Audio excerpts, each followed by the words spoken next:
మరొకసారి ఇద్దరికి కూడా అమ్మా నాన్న లేదు, ఒక ఇల్లు మాత్రం ఉంది. ఇద్దరికి ఒక పని చేస్తాను.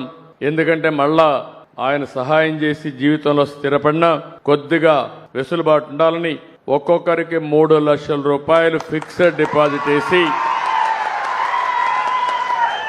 రేపు ఏదైనా అవసరమైతే జీవితంలో స్థిరపడడానికి ఆ డబ్బులు ఉపయోగించుకున్నట్టుగా ఇద్దరి పిల్లలకు అండగా ఉంటానని చెప్పి మీ అందరికీ తెలియజేస్తున్నా.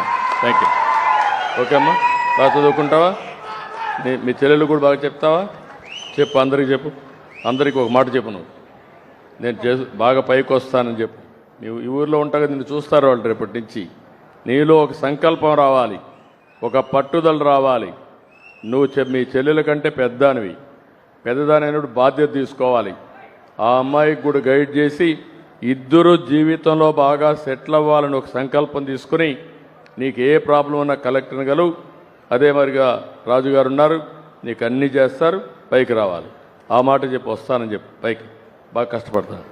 నేను బాగా చదువుకొని మంచి జాబ్ తెచ్చుకొని మా చెల్లిని బాగా చూసుకుంటాను. మీ చెల్లెలు చూసుకోవాలి, మీ తాతని మీ నాన్నమ్మని కూడా చూసుకోవాలి. మళ్ళీ మర్చిపోవద్దు ముసలాళ్ళని. ఓకే, చూసుకుంటావా? నమ్మకమేనా? ఓకే అమ్మా, good. I wish all the best. May God bless you.